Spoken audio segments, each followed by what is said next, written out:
शेतकऱ्यांसाठी कर्जमाफीच्या नव्या घोषणा, सरकारी योजना, पिकांचे भाव, पीएम किसान, नमो शेतकरी तसेच हवामानाचा लाईव्ह अपडेट आणि ताज्या घडामोडी पाहण्यासाठी व्हिडिओ शेवटपर्यंत पाहत राहा। दिल्ली अजून दूर, महाराष्ट्रात माझं कार्यक्षेत्र 2029 पर्यंत बीच महाराष्ट्राचा मुख्यमंत्री राहणार। मुख्यमंत्री देवेंद्र फडणवीस यांचं वक्तव्य, सत्ताधारी आघाडीत कोणताही बदल नाही।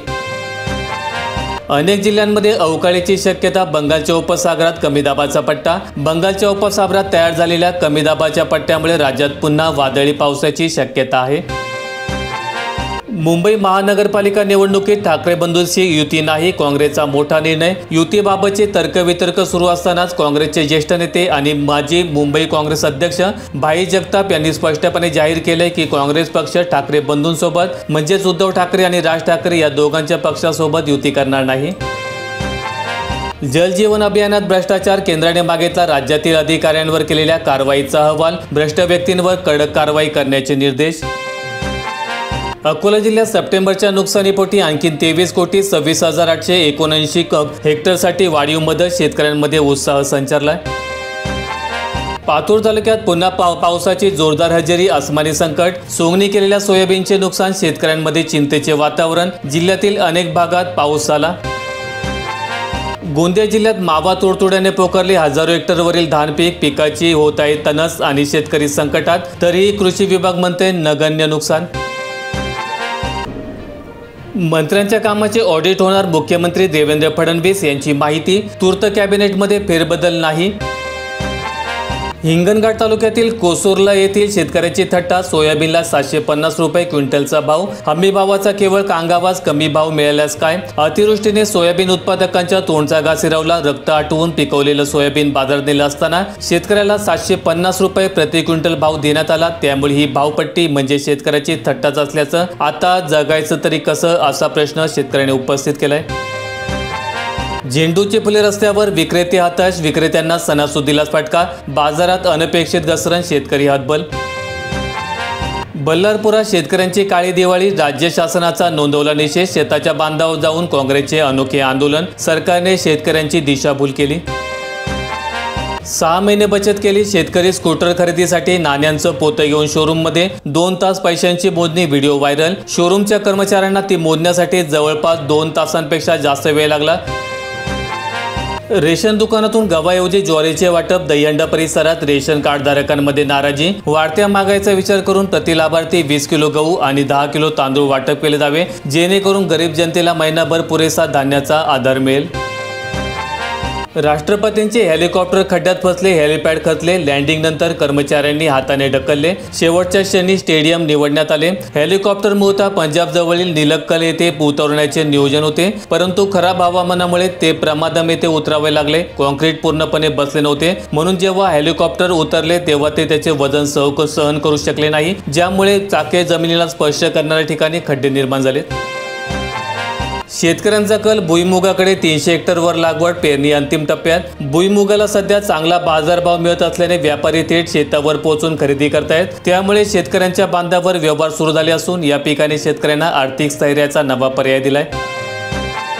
बँकेच्या अटींमुळे महिलांच्या नाकीनऊ, लाडकी बहीण योजना लाभासाठी विविध अडथळ्यांची शर्यत, नेटवर्क घालतोय खोडा। लाडकी बहीण योजनेच्या लाभासाठी संकेतस्थळावर जावे लागेल, पोर्टलवर नाव, पत्ता, शिधापत्रिका क्रमांक, आधार क्रमांक, उत्पन्नाची माहिती द्यावी लागेल, यानंतर कॅप्चा नोंदवल्यानंतर सहमती दर्शवावी लागेल, त्यानंतर ओटीपी येतो। त्यामुळे ज्यांची केवायसी प्रक्रिया झाली नसेल त्यांनी या संकेतस्थळावर जाऊन केवायसी करावी लागत आहे। मतदार याद्यांमुळे महानगरपालिका अधिकाऱ्यांचा बेजाफ्राय, विधानसभेची यादी प्रभागानुसार जुळवण्याचे आवाहन, अचूकतेवर भर देताना कस लागतोय। रखडलेला पूर्णा प्रकल्प होणार पूर्ण, खारपान पट्ट्यातील शेतीला मिळणार सिंचन सुविधा, राज्य शासनाचे 75% आणि केंद्र शासनाच्या बळीराजा जलसंजीवनी योजनेचे 25% अर्थसहाय्यातून ही कामे केली जात आहेत।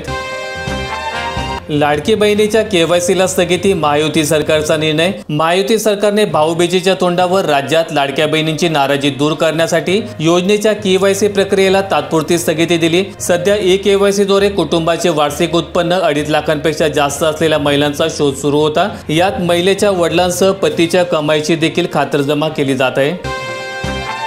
अमरावती जिल्ह्यात 35% शेतकरी मदतीपासून वंचित, शासनाचे मदत पॅकेज थेट वितरण प्रणालीवर ताण पडतोय। सप्टेंबरच्या नुकसानीचे लाभार्थी 48,000। परभणी हिंगोली करता 60 कोटी 73 लाख रुपये मंजूर। अतिवृष्टी आणि पुरामुळे झालेल्या पिकांच्या नुकसानीपोटी परभणी आणि हिंगोली जिल्ह्यातील शेतकऱ्यांना 60 कोटी 73 लाख 73 हजार रुपये निधी वितरणास मंजुरी देण्यात आली। आता 3 हेक्टर पर्यंत बाधित क्षेत्राला मदत 648 कोटी 15 लाख 41 हजारांच्या वितरणाला मान्यता। मकरंद पाटील यांची माहिती। आता प्रत्येक ग्रामपंचायतीचा जमा खर्च जगाला कळणार वेबसाईट विकसित होणार। या वेबसाईटवर गावचा इतिहास, गावातील पर्यटन स्थळे, मंदिरे, गावची वैशिष्ट्ये, लोककला आणि संगीत परंपरा, स्वातंत्र्य सैनिक, कलाकार, शिक्षक यांसह प्रमुख मान्यवर गौरवशाली व्यक्तींची माहिती तसेच गावातील उत्पादनांची सविस्तर माहिती देण्याच्या सूचना देण्यात आलेल्या आहेत। सातारा जिल्ह्यात 6 कोटींहून अधिक रकमेची मदत मिळणार। 4219 हेक्टर क्षेत्र बाधित। जिल्ह्यातील 11,000 शेतकऱ्यांना अतिवृष्टीचा फटका। बागायत 3000 तर जिरायत 1118 हेक्टरचे नुकसान। मानमध्ये सर्वाधिक 6784 शेतकरी बाधित। जालना जिल्ह्यातील भूजल पातळीमध्ये 1 मीटरची वाढ, नागरिकांना दिलासा। अतिवृष्टीमुळे नुकसान पण पाणी टंचाईवर मात होणार। पावसामुळे भूगर्भातील पाणी पातळीमध्ये मोठी वाढ झाल्याचं दिलासादायक चित्र समोर आले। जिल्ह्यातील सर्वच तालुक्यांमध्ये पाणी पातळी वाढल्यामुळे कायम दुष्काळी असलेल्या भागांमध्ये भूजल पातळी सुधारणा झाली असून आगामी काळात जाणवणारी पाणी टंचाई कमी होण्याची शक्यता आहे। पातूर तालुक्यात पुन्हा पावसाची जोरदार हजेरी, सोंगणी केलेल्या सोयाबीनचे नुकसान, शेतकऱ्यांमध्ये चिंतेचे वातावरण। अचानक आलेल्या पावसाने शेतकऱ्यांसह नागरिकांची तारांबळ उडाली। या अचानक आलेल्या पावसाने पिकांचे मोठे नुकसान होणार असल्यामुळे शेतकरी चिंतातूर आहे। मदतीअभावी शेतकऱ्यांची दिवाळी गेली अंधारात। मदतीअभावी शेतकरी हवालदिल। तिवसा तालुक्यातील शेतकऱ्यांचे खरीप हंगामातील जिरायती फळ पिकांचे प्रचंड नुकसान झाले। दिवाळीच्या तोंडावर देखील शासकीय मदत न मिळाल्यामुळे शेतकरी आर्थिक संकटात सापडला असून ग्रामीण भागात यंदा अक्षरशः काळी दिवाळी साजरी करण्याची वेळ आली। बीडकरांची दिवाळी, नवीन घरकुलात ऊसतोड कामगारांना 50,000 घरे मिळणार। विक्रमी वेळेत काम पूर्ण। स्थलांतरित होत असलेल्या कुटुंबांना ऊसतोडीपूर्वी घर मिळावं या दृष्टिकोनातून कामांना विशेष गती देण्यात आली आणि आता त्यांच्या हक्कांचं घर त्यांना मिळणार। वैनगंगा आणि बावनथडी नदी काठावरच्या रेड झोनमधील शेतकऱ्यांना सरसकट मदत द्या। जुलै महिन्यात पूर, ऑक्टोबर महिन्यात सर्वेक्षण। पिकं जाळायचे की कापायचे? शेतकऱ्यांना सावधान, खोटी कागदपत्रे दिल्यास फार्मर आयडी ब्लॉक होणार। आधार क्रमांकावरही गडांतर। खबरदारी घ्या, शासकीय योजनांच्या लाभापासून वंचित राहावे लागणार। नांदेड जिल्ह्यात दिवाळी सणात निकृष्ट दर्जाचे रेशन धान्य वाटप, अळ्या किडे असलेले धान्य मिळाल्याने नागरिकांमध्ये संताप।